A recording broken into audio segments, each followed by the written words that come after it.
The silence that followed my words was deafening. Sitting around our family's mahogany dining table on Christmas Eve, I watched my brother Derek's jaw literally drop open while our mother Sarah's face drained of all color. The flickering candlelight cast shadows across their stunned expressions as the weight of what I had just said settled over the room like a heavy blanket. Derek had been in the middle of his usual boasting about winning some high-profile court case when I casually mentioned selling my company. He laughed and asked how much my worthless startup had brought in. $160 million, I said quietly. Growing up in our suburban Connecticut home, the favoritism was never subtle. Derek, 3 years older than me, was everything our mother had dreamed of in a son. 6 feet tall with perfect posture, he dominated the varsity basketball team while maintaining a 4.0 grade average. His bedroom walls displayed rows of academic achievement certificates, MVP trophies, and newspaper clippings highlighting his athletic accomplishments. Meanwhile, my room felt like a constant reminder of inadequacy. I struggled with dyslexia throughout elementary and middle school, which made reading assignments feel like climbing Mount Everest with a broken leg. While Derek effortlessly absorbed textbooks and regurgitated perfect answers, I spent hours deciphering words that seemed to dance and flip on the pages. Our mother Sarah, a former English teacher, viewed my learning difference as a personal failure rather than a challenge to overcome.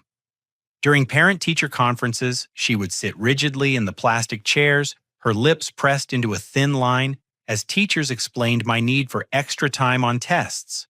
Her embarrassment was palpable. She never attended my science fair presentations, where I built elaborate computer programs, but she never missed Derek's basketball games, cheering loudly from the bleachers and organizing team dinners at our house afterward. Christmas mornings were particularly painful. Derek's pile of expensive gifts always towered over mine.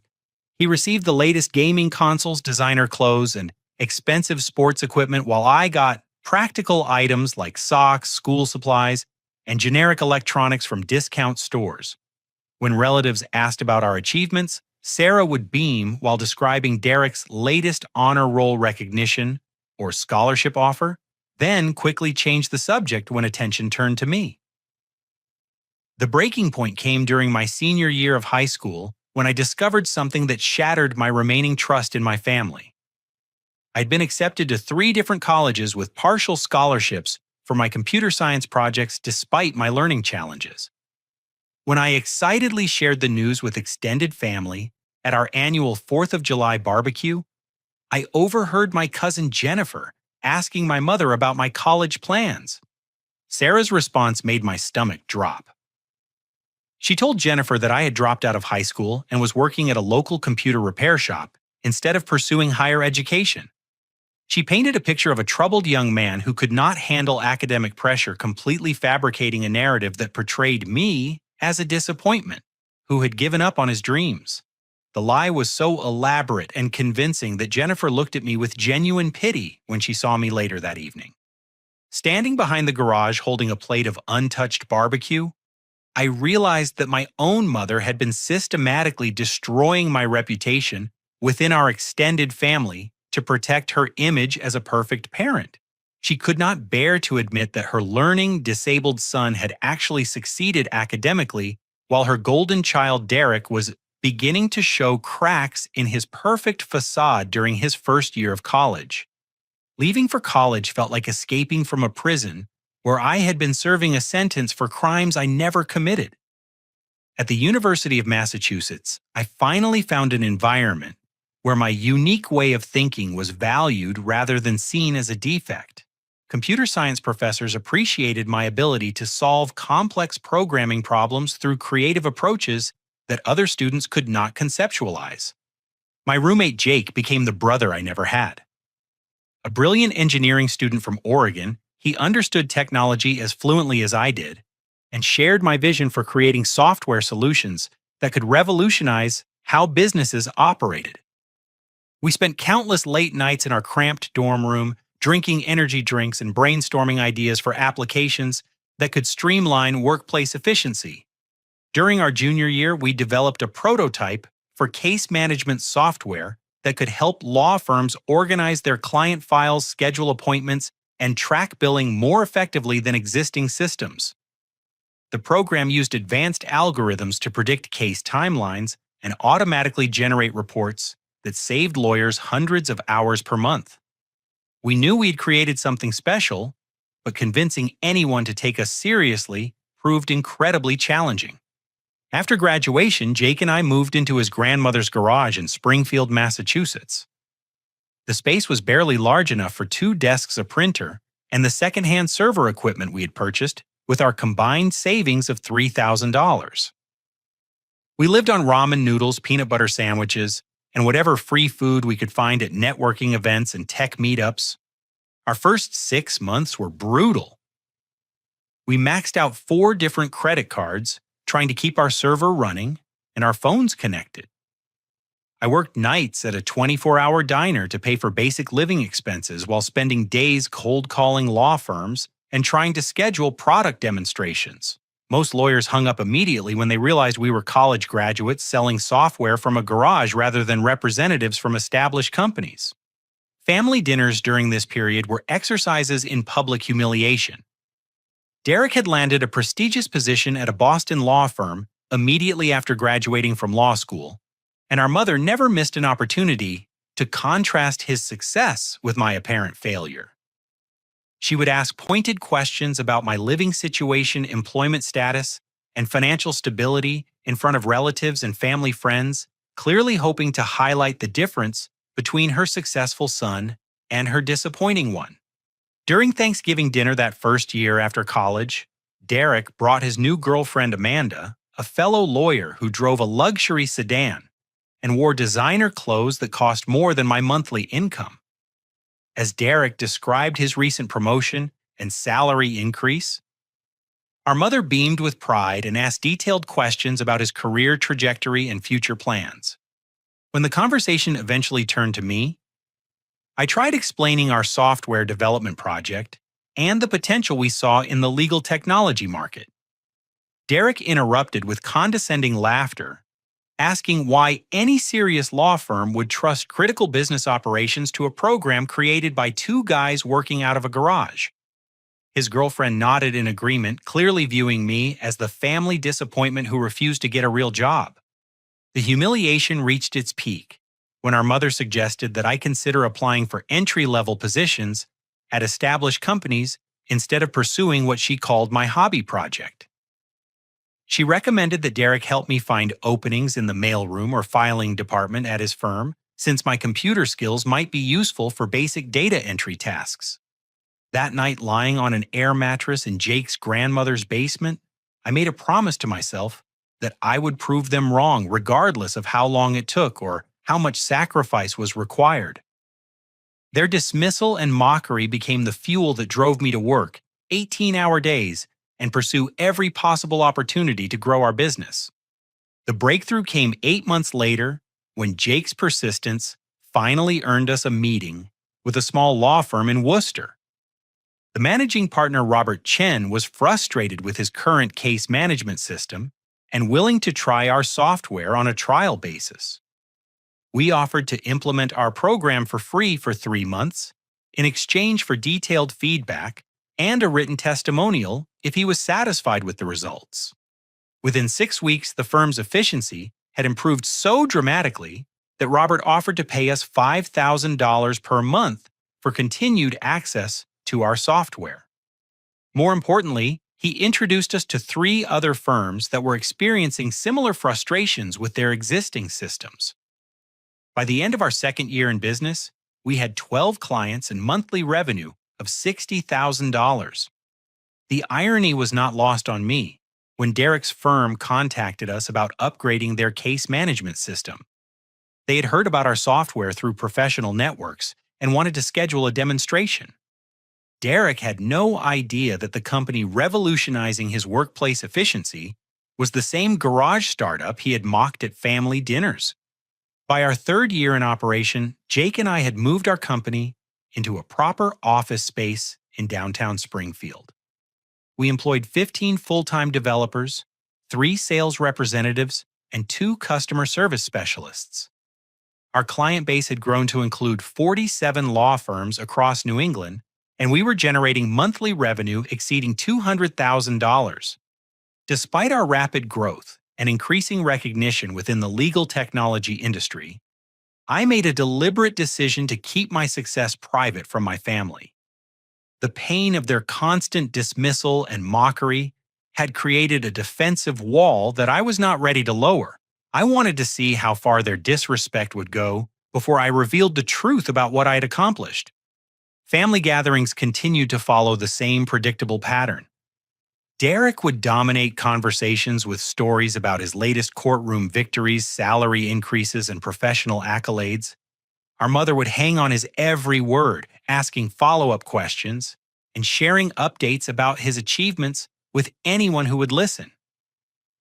When attention occasionally turned to me, I would deflect with vague references to my consulting work and software development projects. Derek's firm had become one of our largest clients by this point, paying us $12,000 per month for our comprehensive case management system. The software I had designed was directly responsible for improving their productivity by 40% and reducing their administrative costs by $30,000 annually. Derek regularly praised the new system during family dinners, completely unaware that his despised younger brother was the creative mind behind the technology that was advancing his career. The disconnect became surreal during our mother's 60th birthday celebration. Derek gave a speech praising her guidance and support throughout his professional development. He specifically mentioned how the new case management system at his firm had helped him handle larger caseloads and impress senior partners with his organizational efficiency. He credited his success to the strong work ethic and attention to detail that our mother had instilled in him from childhood. I sat at the back of the restaurant watching him receive applause for accomplishments that were actually built on the foundation of my software design. Our mother glowed with pride as Derek described his bright future prospects and potential partnership track at the firm. When she asked me to say a few words about her influence on my life, I kept my remarks brief and generic, knowing that any mention of my actual achievements would be met with skepticism or dismissed as exaggeration. The gifts I gave our mother during this period were expensive, but carefully chosen to avoid revealing my financial situation. I bought her a high-end laptop computer, explaining that I had received a discount through my consulting work. For Christmas, I purchased a luxury spa weekend package, claiming it was a group gift that I had organized with Derek. She accepted these presents with polite thanks, but never showed the same enthusiasm she displayed when Derek gave her flowers or took her to dinner. Her dismissive attitude became even more pronounced after Derek got engaged to Amanda. The wedding planning consumed months of family conversations with our mother, involving herself in every detail from venue selection to menu planning. She frequently commented on how proud she was to have such a successful son who could afford an elaborate celebration and provide well for his future family. During one particularly painful conversation, she suggested that I should focus on finding a stable job with benefits rather than continuing what she called my computer hobby. She worried that my lack of traditional employment would make it difficult for me to attract a serious girlfriend or start a family. Her concern was supposedly motivated by love, but the underlying message was clear. She viewed my chosen path as a dead end that would lead to loneliness and financial instability. The breaking point came during a family dinner celebrating Derek's promotion to senior associate. As he described the additional responsibilities and salary increase that came with his new position, our mother asked detailed questions about his career timeline and partnership prospects. She was particularly interested in his financial progress and retirement planning, clearly proud of his ability to provide security for his future family. When the conversation turned to me, I mentioned that my business was growing and that we had recently signed several new clients. Instead of showing interest or asking for details, our mother immediately launched into a lecture about the importance of stable employment and predictable income. She suggested that I should consider applying for positions at established technology companies where I could receive health insurance, vacation time, and other traditional benefits. Her lecture continued for nearly 10 minutes, covering topics from retirement savings to the challenges of maintaining client relationships as an independent consultant. Derek nodded in agreement throughout her speech, occasionally adding his own advice about the importance of working for reputable organizations with established track records. That evening, I drove home to my newly purchased condominium overlooking the Connecticut River. The three-bedroom unit had cost me $450,000, which I'd paid in cash from our company's profits. Standing on my balcony looking out at the city lights below, I realized that my family's inability to see my worth had nothing to do with my actual achievements and everything to do with their predetermined expectations and biases. I overheard the conversation that finally convinced me to reveal everything during Derek's engagement party. Our mother was speaking with Mrs. Patterson, her longtime neighbor and friend, about her son's different career paths. She explained that Derek was thriving as a lawyer with excellent prospects for partnership, while I was still struggling to find direction in life. She expressed hope that I would eventually settle down and pursue more conventional employment instead of chasing unrealistic dreams in the technology field. Mrs. Patterson asked about my current work, and our mother described me as a freelance computer consultant who worked on small projects for local businesses. She painted a picture of someone who was technically capable, but lacked the ambition and discipline necessary for significant professional success. The conversation took place just 15 feet from where I was standing, but our mother spoke as if I was not present or could not hear her assessment of my life. That same week, our company reached a major milestone when our monthly revenue exceeded $1 million for the first time. We'd grown to employ 53 people across 3 office locations, and venture capital firms were beginning to express serious interest in acquisition opportunities.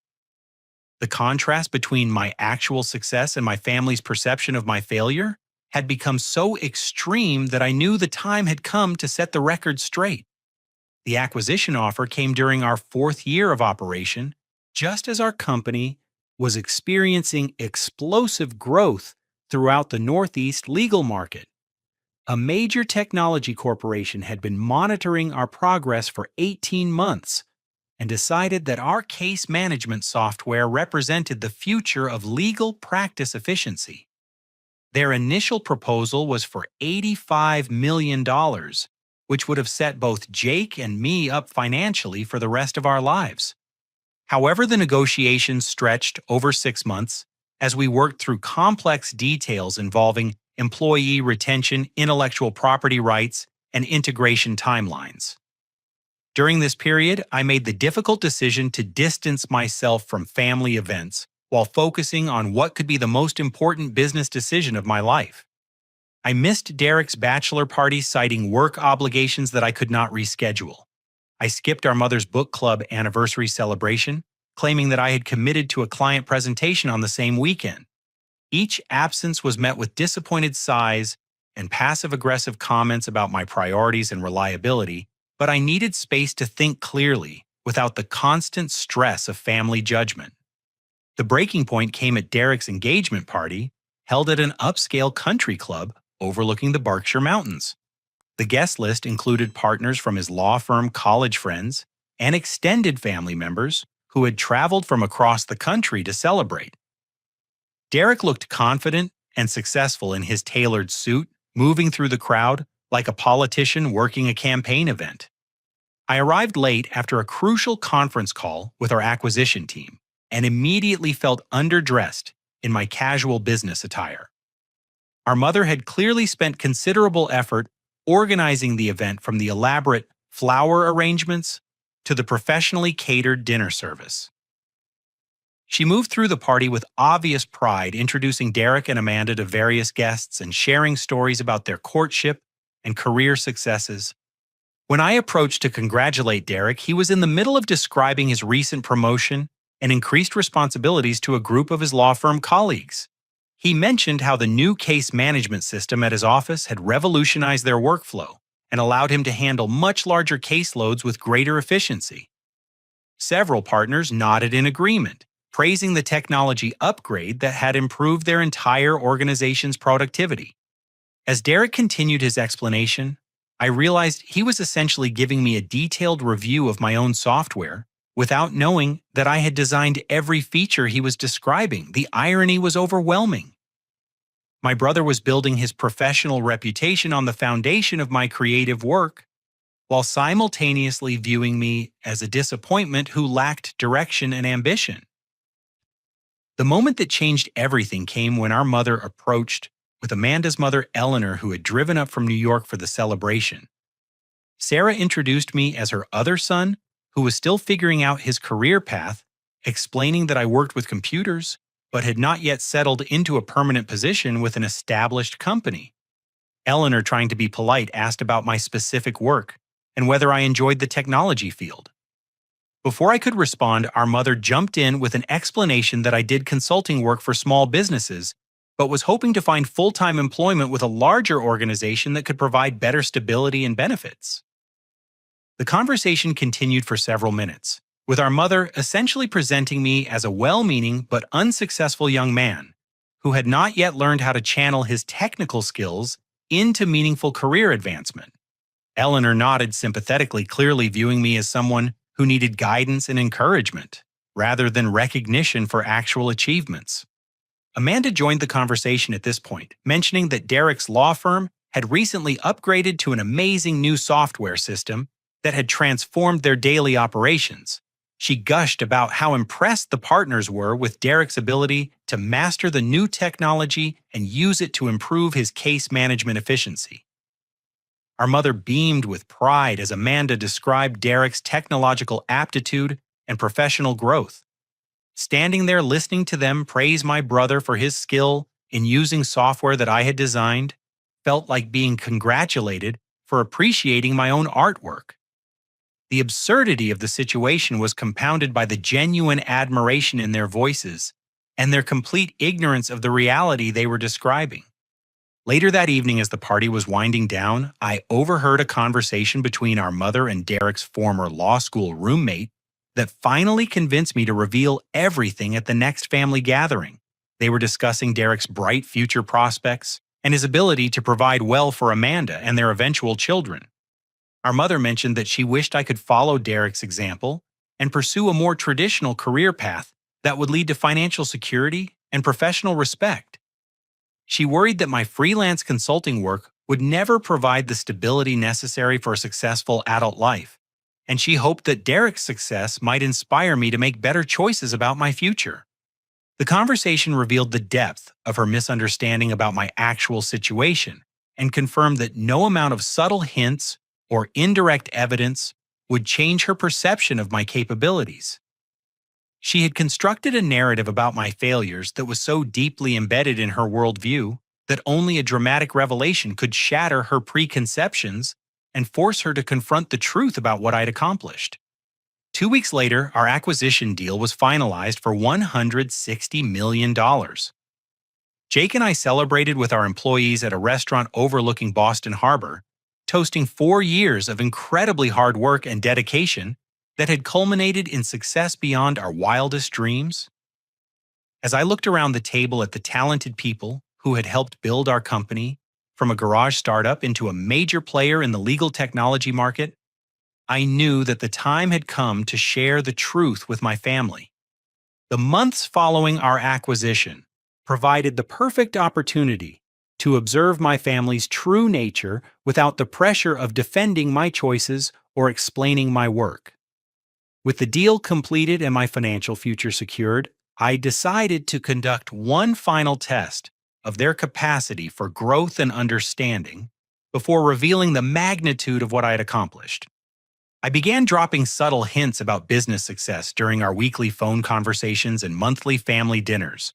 I mentioned signing new clients, expanding our team, and receiving recognition from industry publications. Each revelation was met with polite disinterest or gentle skepticism, as if I was describing minor accomplishments that barely registered on their scale of meaningful achievement.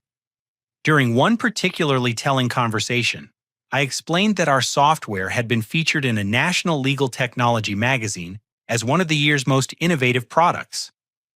Our mother responded by suggesting that I should use this recognition to apply for positions at larger, more established companies where my skills might be better appreciated and compensated. Derek's reaction was even more dismissive. He claimed that most legal technology publications were essentially marketing platforms that featured any company willing to pay advertising fees. He implied that our recognition was purchased rather than earned, completely ignoring the detailed article that described our competitive advantages and client testimonials. The breaking point came when our mother asked me to help Derek move from his apartment to a larger place he was renting in preparation for his upcoming wedding. She assumed that I would have flexible scheduling and free time during weekdays since my consulting work obviously did not require the same commitment as Derek's demanding legal career.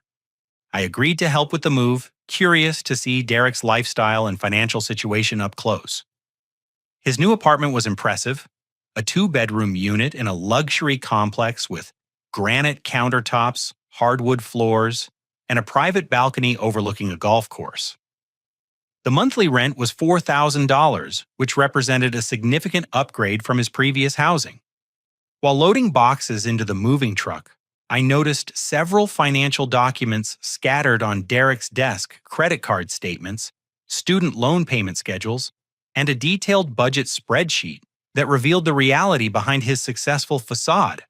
Despite his impressive salary and professional advancement, Derek was carrying over $200,000 in law school debt and struggling to maintain the lifestyle necessary to project success in his competitive field.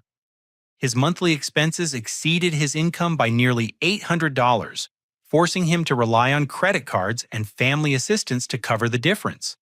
The luxury apartment, expensive suits, and elaborate engagement party were all financed through borrowed money and careful financial management rather than genuine prosperity. The discovery was shocking, not because Derek was struggling financially, but because our family had built their assessment of his success on superficial markers rather than actual achievement. His impressive salary was offset by massive educational debt and living expenses that left him with virtually no disposable income or savings. Meanwhile, I was quietly sitting on a personal net worth exceeding $100 million, while being viewed as the family disappointment who needed guidance and support. The contrast was so extreme that it felt like living in an alternate reality where all logic and reason had been suspended.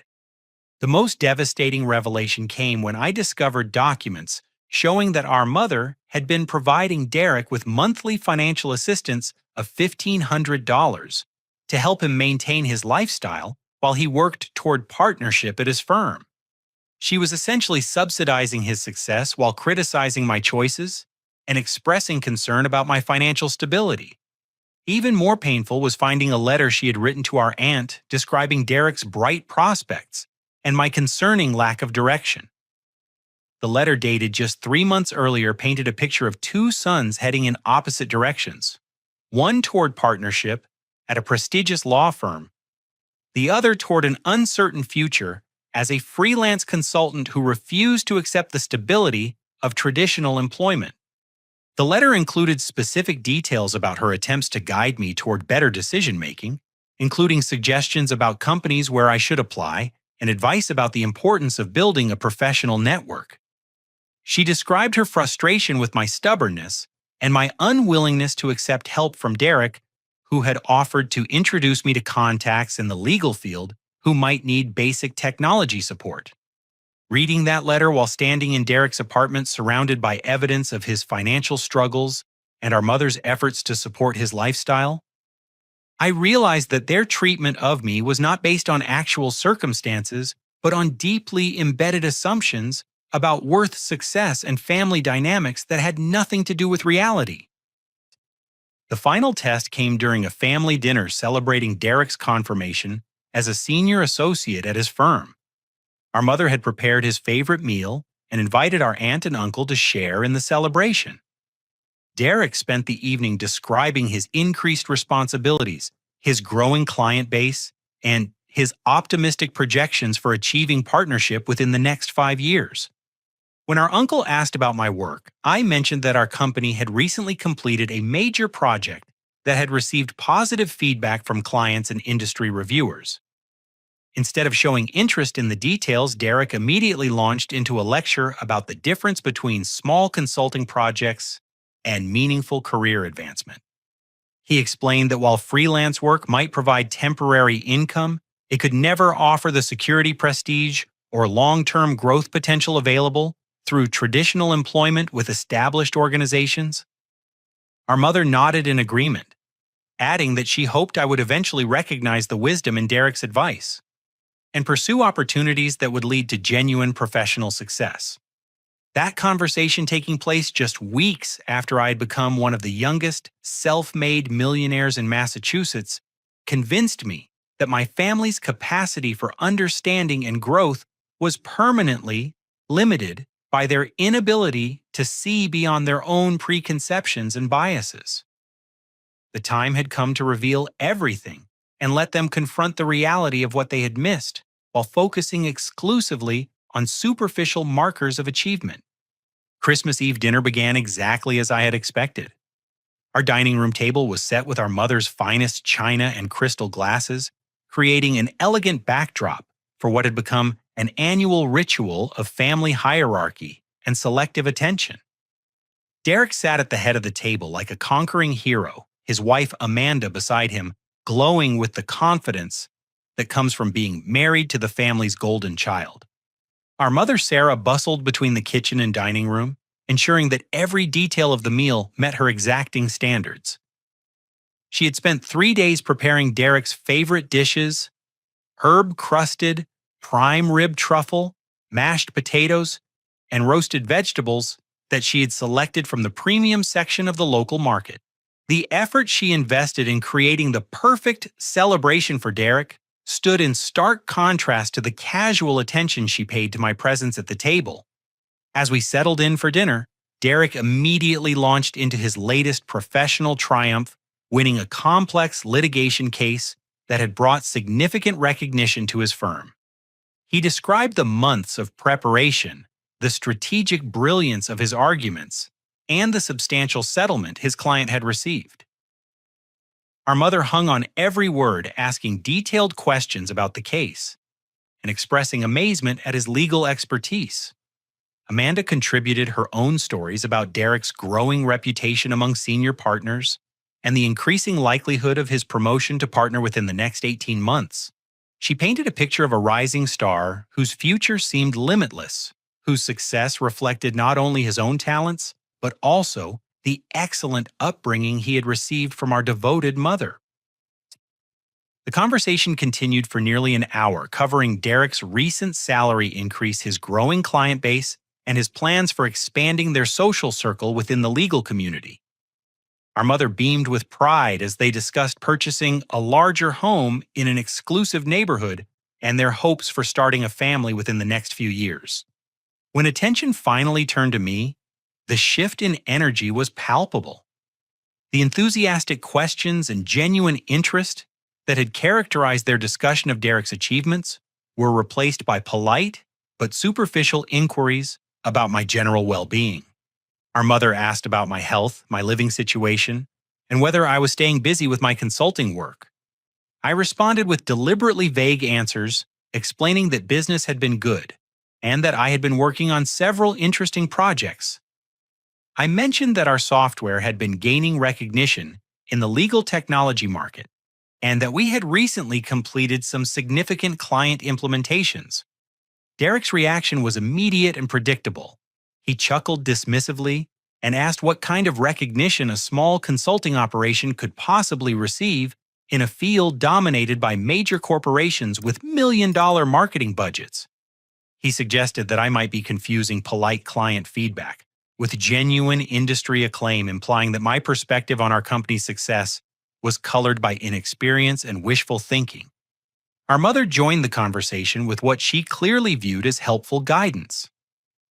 She suggested that I should leverage any positive feedback from clients to apply for positions with larger, more established technology companies.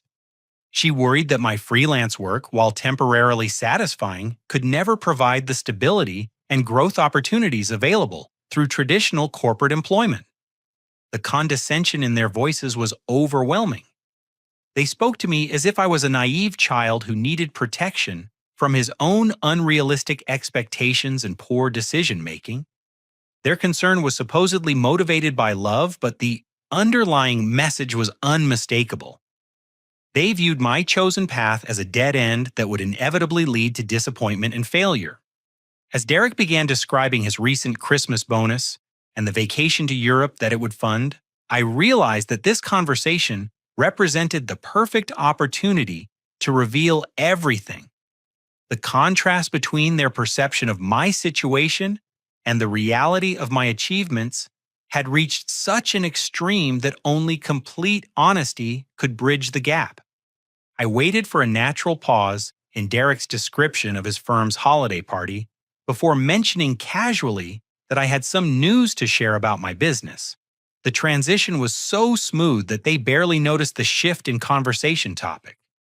I explained that we had recently completed a major transaction that would significantly change our company's future direction.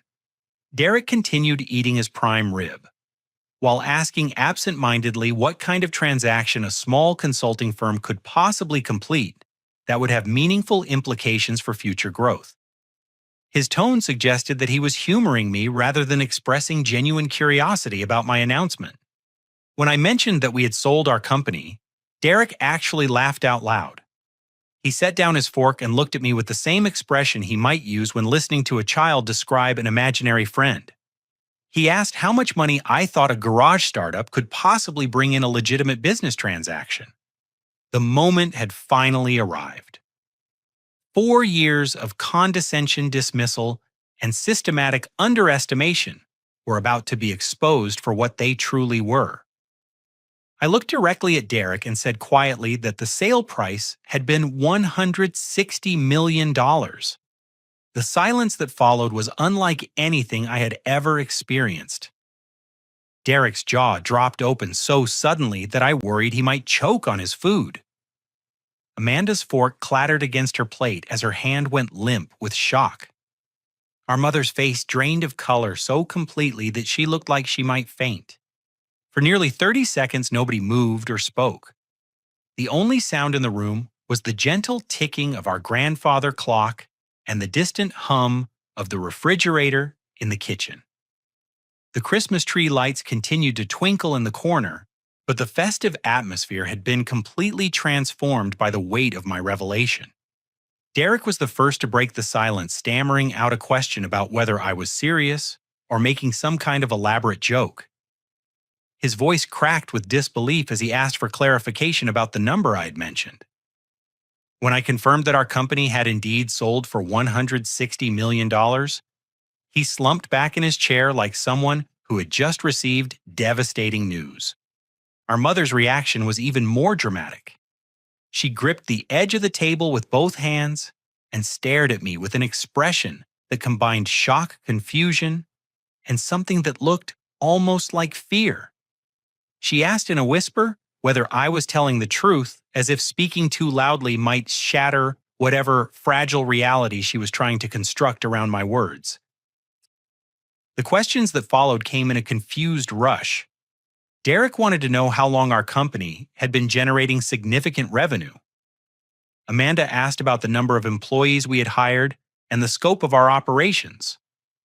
Our mother demanded details about our clients and the specific services that had justified such an enormous valuation. As I began explaining the 4-year journey from garage startup to major acquisition, I watched their expressions shift from disbelief to amazement to something approaching horror. They were beginning to realize not just what I had accomplished, but how completely they had misunderstood and underestimated every aspect of my professional life. The most shocking revelation was still to come. When Derek asked about our client base and the types of organizations that used our software, I smiled and mentioned that his own law firm had been one of our largest and most satisfied customers for over 2 years. The case management system that he had praised throughout dinner, the technology that had helped him handle larger caseloads and impress senior partners, had been designed and developed by the brother he had spent years mocking as a failure. Derek's face went through a series of expressions as he processed this information: confusion, recognition, embarrassment, and finally something that looked like shame. He realized that his professional success had been built on the foundation of my creative work, that the achievements he had been celebrating were actually testimonials to my capabilities and vision. The days following Christmas dinner were unlike anything our family had ever experienced. The revelation had shattered decades of established dynamics and forced everyone to confront the reality of their assumptions, biases, and treatment of me throughout my adult life. The process was painful, but ultimately necessary for any hope of building healthier relationships moving forward. Derek was the first to reach out, calling me 3 days after Christmas, with a vulnerability in his voice that I had never heard before. He apologized not just for his recent behavior, but for years of condescension and dismissive treatment that he was finally beginning to understand had been completely unjustified. He asked if we could meet for coffee to have a conversation that was long overdue. We spent 4 hours at a quiet cafe in downtown Springfield, talking through our childhood dynamics, our different paths to success, and the ways that family expectations had shaped both of our choices. Derek admitted that his confidence and achievements had always felt fragile, requiring constant validation and comparison to others to maintain his sense of worth. He had used my struggles as a way to elevate himself, never realizing that my apparent failures were actually the foundation for extraordinary success. He also revealed something that surprised me. He had always felt envious of my creativity and technical skills, even while dismissing them publicly.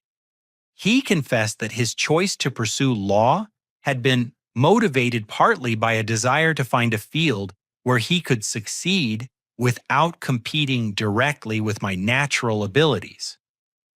The irony that his professional success had become dependent on my software was not lost on either of us. Our conversation led to a broader discussion about the financial pressures he had been facing and his fears about maintaining the lifestyle that his career demanded. I offered to help him restructure his debt and create a more sustainable approach to his expenses, which led to one of the most honest conversations we had ever had as brothers. Our mother's journey toward understanding was more complex and took considerably longer. The initial shock of my revelation gave way to a period of defensive rationalization where she tried to minimize the significance of my success by focusing on the risks and uncertainties of entrepreneurship. She worried that my wealth was temporary or somehow less meaningful than traditional career advancement through established institutions. However, as details about the acquisition became public through industry publications and local news coverage, she was forced to confront the magnitude of what I had accomplished. The recognition from business journals, the interviews with technology reporters, and the respect shown by other entrepreneurs in our community made it impossible for her to dismiss my achievements as lucky accidents or temporary successes. The breakthrough in our relationship came during a private conversation 6 weeks after Christmas. She visited my condominium for the first time and was clearly impressed by the quality of my living situation and the evidence of thoughtful financial management throughout my home. We spent the afternoon looking through articles and awards that documented our company's growth and recognition within the legal technology industry. As she read testimonials from clients and reviews from industry experts, I could see her gradually accepting the reality of what she had missed while focusing exclusively on traditional markers of success. She began to understand that her assessment of my capabilities had been limited by her own narrow definition of achievement and professional respectability. The most emotional moment came when she found a framed letter from the CEO of Derek's law firm thanking our company for revolutionizing their practice management and specifically praising the innovation and user-friendly design of our software. she realized that Derek's professional advancement had been supported by my creative work, and that her pride in his achievements was actually a testament to my capabilities. Her apology was heartfelt and comprehensive. She acknowledged that her treatment of me had been influenced by her own fears about unconventional career paths and her inability to understand the potential of the technology industry. She admitted that her learning disability had made her doubt my intelligence and capabilities, even when evidence suggested otherwise. Most importantly, she promised to approach our relationship with a completely open mind and genuine respect for my choices and achievements. The process of rebuilding our family relationships required months of honest conversation and conscious effort from everyone involved. We established new patterns of communication that valued different types of success and recognized the unique contributions that each of us brought to the family dynamic. Derek and I began collaborating on projects that combined his legal expertise with my technology background, creating opportunities for mutual support rather than competition. Our mother became one of my strongest advocates, sharing news about my achievements with the same enthusiasm she had previously reserved for Derek's accomplishments. She began attending technology conferences and entrepreneur meetups to better understand my industry and the broader impact of innovation on society. The changes in our relationships extended beyond immediate family to include our extended network of relatives and family friends. Our mother took responsibility for correcting the false narratives she had shared about my career and academic achievements, ensuring that everyone understood the reality of my success and professional recognition. I used my financial resources to establish a scholarship program for students with learning disabilities who were pursuing careers in science, technology, engineering, and mathematics. The program provided not just financial assistance, but also mentoring and support services designed to help students overcome the academic and social challenges that had shaped my own educational experience. Working with education professionals and learning disability specialists, we created a comprehensive support system that addressed both the practical obstacles and emotional difficulties faced by students who learn differently than their peers. The scholarship recipients reminded me of my own struggles and inspired me to continue expanding the program's reach and impact. Derek became actively involved in the scholarship program, using his legal skills to help establish the foundation and ensure that our resources were managed effectively and ethically. Our collaboration on this project strengthened our relationship and gave him a meaningful way to contribute to something larger than his individual career advancement. The program's success led to speaking engagements at schools and conferences where I shared my story with students, parents, and educators. These presentations became opportunities to challenge assumptions about learning disabilities and demonstrate the potential for different types of intelligence to lead to extraordinary achievements. Through this work, I discovered that my experience of being underestimated and dismissed was shared by countless other individuals who had succeeded despite rather than because of the support they received from family and educational institutions. The scholarship program became a platform for changing perceptions and creating more inclusive definitions of intelligence and achievement. 1 year after the Christmas revelation, our family celebrated the holidays with a completely transformed dynamic. Derek and Amanda hosted dinner at their new home, which they had purchased with help from a financial planning strategy I had developed for them. Our mother brought her boyfriend Richard, a retired engineer who appreciated both traditional professional success and entrepreneurial innovation. The conversation that evening covered Derek's growing reputation as a lawyer who understood technology, our mother's volunteer work with the Scholarship Foundation, and my plans for investing in other startups founded by entrepreneurs from underrepresented backgrounds. Instead of focusing exclusively on individual achievements, we discussed how our different skills and experiences could be combined to create positive impact in our community. The contrast with previous family gatherings was striking. Rather than competing for attention or validation, we were collaborating on projects that utilized everyone's strengths and contributed to goals larger than personal advancement. The scholarship program had become a family enterprise that gave all of us meaningful ways to use our resources and abilities to help others overcome similar challenges. As I reflected on the journey from that garage startup to the present moment, I realized that the greatest victory was not the financial success or industry recognition, but the transformation of relationships that had seemed permanently damaged by misunderstanding and neglect. The process had required courage, patience, and a willingness to risk further rejection in pursuit of authentic connection. The life lesson that emerged from this experience was that true success cannot be measured simply by external achievements or financial accumulation. The most meaningful victories come from staying true to your values and vision, even when others doubt your choices, and from finding the strength to build genuine relationships with people who are willing to grow and change alongside you. Sometimes the greatest gift you can give yourself is the freedom to stop seeking validation from people who are unwilling or unable to see your worth. But when those people are family members who are capable of growth and genuine change, the effort to rebuild those relationships can lead to connections deeper and more meaningful than what existed before. My company's success had given me financial security and professional recognition, but watching my family learn to appreciate different types of achievement and collaborate on projects that helped others was the accomplishment that truly changed my life. The boy who had felt invisible and dismissed had become a man whose story inspired others to pursue their dreams, despite the doubts and limitations imposed by people who claimed to love them.